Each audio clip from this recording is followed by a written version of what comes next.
Bomber Timnas Indonesia resmi batal gabung Timnas Indonesia U24. Bomber Persis Solo Ramadan Sananta batal gabung dengan Timnas Indonesia U24 untuk menghadapi Asian Games 2023 di Hangzhou, Cina. Hal ini karena Persis Solo resmi mengumumkan bahwa timnya tidak mengizinkan Ramadan Sananta untuk memperkuat Timnas Indonesia dalam ajang luar agenda FIFA tersebut.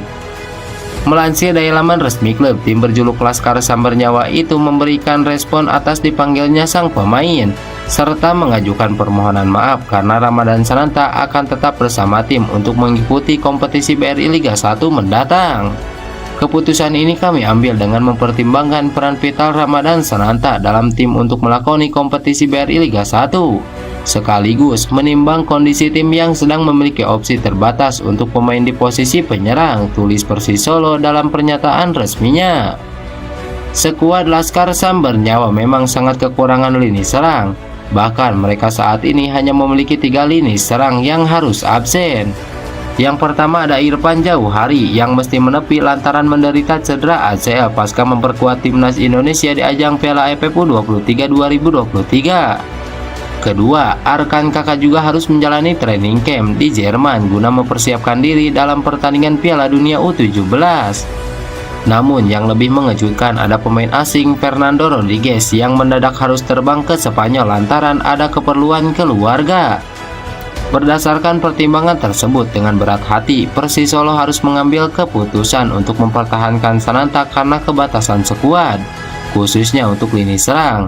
Namun mereka mengatakan tetap mendoakan hasil terbaik untuk Timnas Indonesia U24. Media Korea Selatan sampai tak percaya, begini katanya. Masih terasa euforia yang begitu luar biasa setelah Sintayong berhasil membawa Timnas Indonesia U23 melangkah ke Piala Asia U23. Bukan sebuah pekerjaan yang mudah bagi Sintayong untuk bisa membawa Timnas Indonesia ke performa terbaiknya. Mungkin masih banyak yang belum lupa bagaimana keluhan Sintayong ketika pertama kali menangani Timnas Indonesia. Kala itu, Sintayong mengaku menemukan ada banyak permasalahan yang perlu diperbaiki dengan segera agar Timnas Indonesia mampu terbang tinggi. Bahkan, Sintayong sampai berani mengambil langkah tegas untuk memotong generasi sehingga Timnas Indonesia bisa membangun fondasi yang kokoh. Langkah Sintayong untuk memotong generasi pada awalnya mendapatkan banyak kritikan dan mengundang perdebatan. Namun ternyata hasil potong generasi yang dilakukan Sintayong kini sudah mulai membuahkan hasil yang sangat positif. Bayangkan saja Sintayong berhasil membawa 3 skuad Timnas Indonesia melangkah ke Piala Asia. Lalu berkat Sintayong, Timnas Indonesia Senior juga berhasil mengalahkan Turkmenistan yang notabene berada di ranking yang lebih tinggi dibandingkan Indonesia. Bahkan Turkmenistan kembali dikalahkan Indonesia kala bertemu di babak kualifikasi Piala Asia 2023. Sintayong sendiri mengaku tim Indonesia sempat kewalahan mengimbangi permainan Turkmenistan karena mereka unggul dari segi fisik pemainnya. Namun daya juang dan semangat pantang menyerah pemain Timnas Indonesia membuat Turkmenistan berhasil dibungkam. Tak heran jika prestasi Timnas Indonesia ini sampai disorot media asing, termasuk media Korea Selatan yang merupakan negara asal Sintayong. Semenjak Sintayong melatih Timnas Indonesia, media Korea selalu gencar memberitakan skuad Garuda. Bukan tanpa alasan, memang sosok Sintayong sendiri sudah dikenal luas oleh masyarakat sana karena pernah menangani Timnas Korea Selatan di ajang Piala Dunia 2018. Sehingga wajar jika kesuksesan Timnas Indonesia di kompetisi internasional berkat tangan dingin Sintayong menjadi berita yang menarik bagi media Korea Selatan.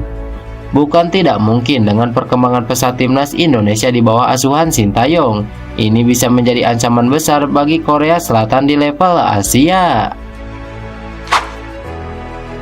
Pemain keturunan Hugo Samir berikan komentar jelang Asian Games 2022.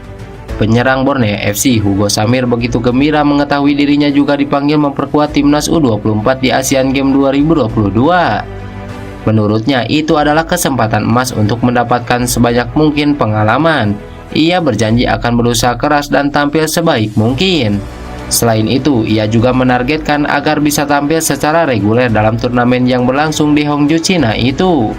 Tentunya buat perkembangan saya sendiri juga sangat baik. Target saya di sini kalau bisa saya memberikan yang terbaik dan bisa bermain inti di skuad Asian Games nanti, ungkap Hugo Samir. Hugo Samir bukanlah wajah asing bagi publik sepak bola tanah air. Apalagi ia juga anak dari pelatih legendaris asal Brazil Jackson F. Thiago. Meski di musim ini belum mendapatkan menit bermain bersama Borneo FC, Hugo Samir adalah pemain yang cukup menjanjikan. Pada 2016 ia menjadi pencetak gol terbanyak di Carlos Cup, turnamen usia muda gelaran Persema Malang. Ia mengemas 11 gol dari 7 penampilan saat itu usianya baru 11 tahun. Saat berlaga di Asian Games nanti, ia berharap bisa tampil solid bersama rekan-rekannya. Ia menargetkan poin penuh di laga pembukaan saat bersua Kyrgyzstan.